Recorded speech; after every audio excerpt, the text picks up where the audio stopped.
और अब आज की राजनीतिक फाइल खोलते हैं, बिहार चलते हैं, जहां अब तक चुनावी तारीखों का ऐलान तो नहीं हुआ है, लेकिन राजनीतिक दलों की भागा दौड़ बता रही है कि वो चुनाव की तैयारियों को अंतिम रूप देने में लगे हुए हैं।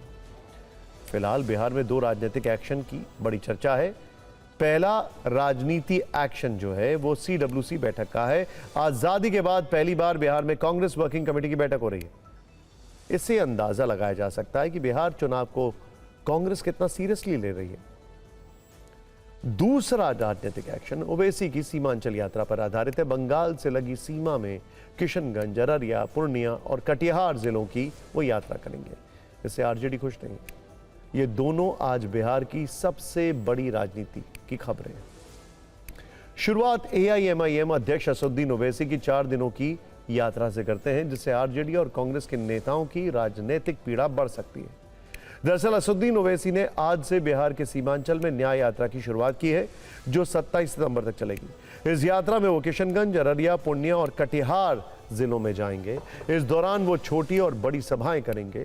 ये वो मुस्लिम बहुल इलाके हैं जहां पिछले चुनाव में AIMIM को काफी वोट मिले थे। 2020 में इस इलाके में AIMIM ने 25 सीटों पर चुनाव लड़ा था और 5 सीटें जीती थी। हालांकि 5 में से 4 विधायक आरजेडी में शामिल हो गए। इस बात से ओवैसी काफी नाराज हुए हैं। हालांकि उन्होंने इस बार फिर से कोशिश की थी कि उनके दल को बिहार के महागठबंधन में शामिल कर लिया जाए, लेकिन आरजेडी और कांग्रेस ने साफ मना कर दिया है, जिसके बाद अब चुनाव से ठीक पहले असदुद्दीन ओवैसी बिहार के मुस्लिम बहुल इलाके में पहुंचे हैं, जहां से उन्हें काफी उम्मीद है। इसीलिए ओवैसी पूरे बिहार में नहीं, सिर्फ इसी इलाके में मेहनत कर रहे हैं। हालांकि वो ये मान रहे हैं कि वो महागठबंधन के साथ जाना चाहते थे, लेकिन उनकी फ्रेंड रिक्वेस्ट को कोई एक्सेप्ट ही नहीं कर रहा है। TV9 भारतवर्ष से खास बातचीत में उन्होंने क्या कहा, देखना जरूरी है।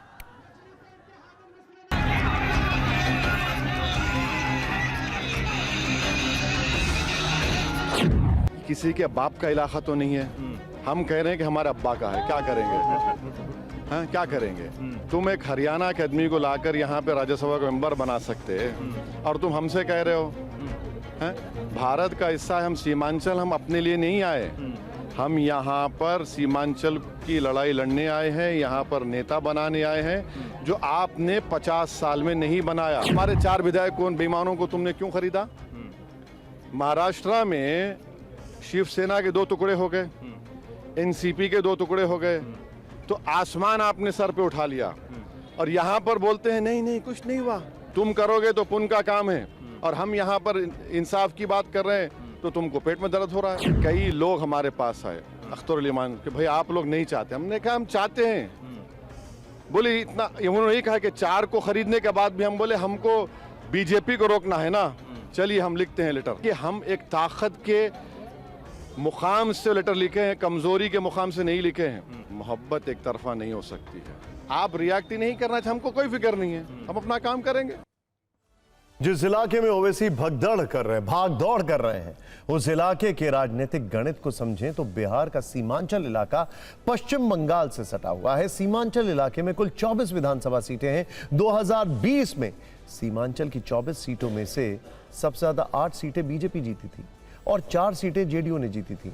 इसके अलावा 5 कांग्रेस, 1 सीट आरजेडी और 1 सीट लेफ्ट माले ने जीती थी और 5 सीटें ओवैसी की पार्टी AIMIM ने जीती थी।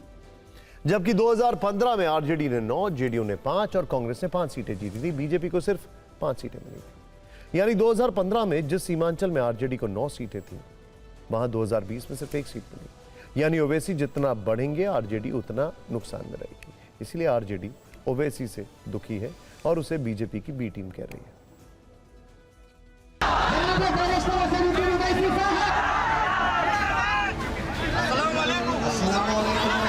राहुल गांधी तेजस्वी यादव SIR पे यात्रा किए थे, यानी बांग्लादेशी घुसपैठियों को बचाने का था। अब ये ओवैसी आ रहे हैं, उनसे सुपरस्टार हैं।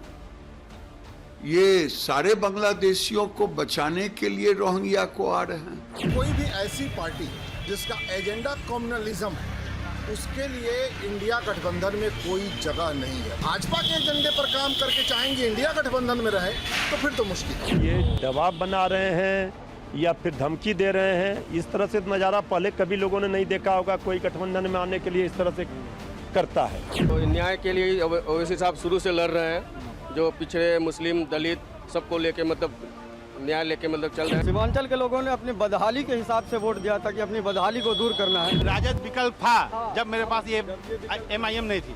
आज हमारे पास खुद की पार्टी है और जो हमारी आवाज़ है वो हमारी आवाज़ को उठाता है, इसलिए हम तमाम लोग MIM के साथ हैं। राजद सिर्फ यादव की पार्टी है। झूठ के और सेकुलर के जो लिबास ओढ़े हुए हैं, ये हम मुसलमानों को कहीं ना कहीं बरगलाने के वो लोग काम करते हैं। वैसे समझना भी जरूरी है कि ओवैसी की नजर सीमांचल के इलाके पर क्यों है। 2011 के जनगणना के हिसाब से किशनगंज में 67% से ज्यादा मुस्लिम हैं। अररिया में 42.95%, पूर्णिया में 45%, लगभग 46%, कटिहार में 22% से ज्यादा मुसलमान हैं। ओवैसी को यहां अपने लिए काफी संभावनाएं दिखती हैं, इसीलिए वो इन इलाकों को टारगेट करते हैं। महागठबंधन भी ये मानता है कि इस इलाके में एनडीए को मात देना आसान है, लेकिन ओवैसी उनका खेल खराब कर सकते हैं। कुल मिलाकर सीमांचल में अभी यही चल रहा है।